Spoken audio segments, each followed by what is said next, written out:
The ocean is not silent. It just speaks on a frequency we refuse to hear. After the disappearance of Dr. Miguel Torres and the abrupt shutdown of Project Recall, official research into the Bermuda Triangle ceased once again.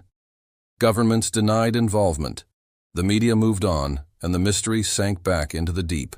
Until December 2026, oceanic monitoring stations across the Atlantic, the Indian Ocean, and even the Pacific began recording a strange low-frequency vibration, a tone so deep it could only be detected by specialized instruments. It was steady, endless, and growing.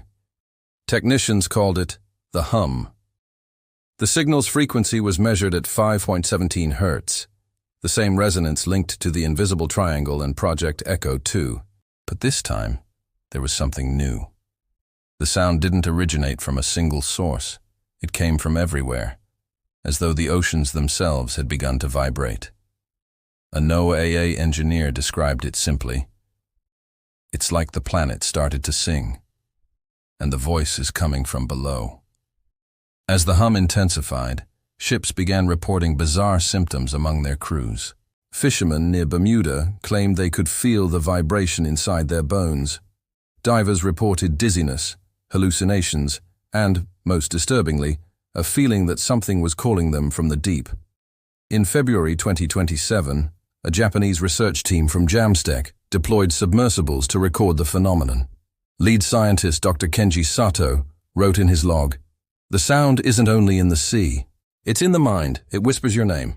In March 2027, the K-24 station, the same that once detected the last signal, picked up an anomaly within the hum. Hidden in the vibrations were human phonemes, patterns resembling spoken words. When converted to audible sound, the result was chilling. The voices were calling names. Helena, Miguel, Colin, the missing scientists. The U.S. Navy classified the event as Vocal Anomaly 01A and sealed the data. But the files leaked online within weeks. In April 2027, Brazilian physicist Dr. Henrique Paiva, the son of Helena Paiva, decided to test a dangerous theory. If the ocean was calling, maybe it was possible to answer. Using recovered Echo 2 equipment, his team built a low-frequency transmitter on the Canary Islands. At 11:47 p.m., on a calm night, they broadcast a pulse at 517 Hz, followed by one word, Helena. For 12 minutes, nothing. Then, the sea answered. Sensors across the Atlantic lit up simultaneously. A clear human voice echoed back, Helena's voice. "I'm listening." The news spread fast. Within days, private labs and independent researchers around the world began sending their own transmissions, calling out names, testing for replies. And replies came. Sometimes echoes, sometimes entire sentences. But what terrified everyone was the pattern that followed. The voices returning through the ocean weren't just responses. They began to mimic the very people sending them. Same tone, same cadence, same emotion. It was as if the sea had learned to imitate, or worse, to remember. June 2027. A monitoring station off Iceland recorded the first surface-level response, not through sonar, but radio. The transmission lasted 37 seconds.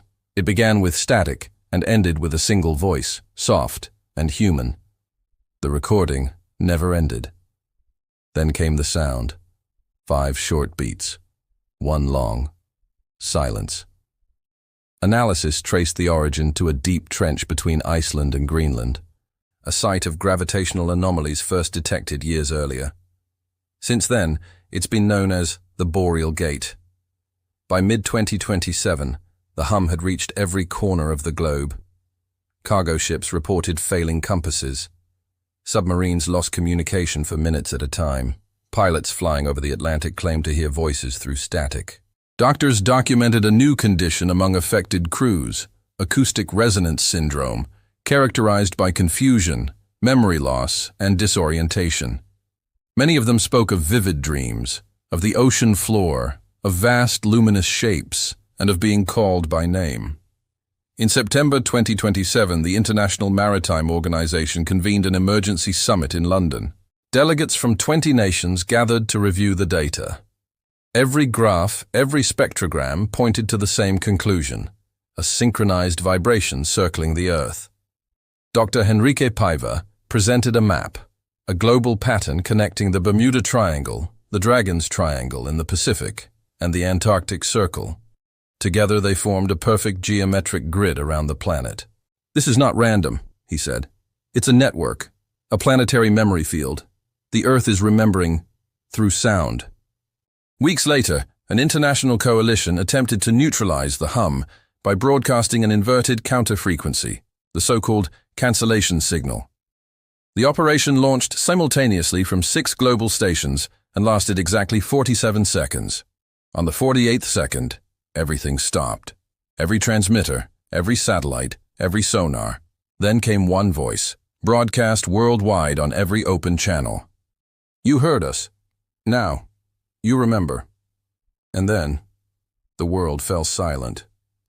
For 9 full minutes, no oceanic, atmospheric, or radio data was recorded anywhere on Earth. A global acoustic blackout. The phenomenon is now known as the call of the deep. Since 2027, the hum has vanished. But sometimes, faint echoes reappear. A distant vibration, a whisper buried beneath storm waves.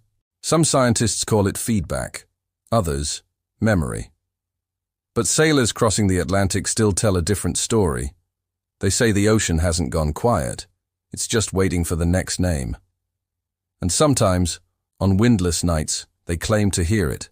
5 short knocks, 1 long, followed by a familiar voice whispering, "The sound of the world continues."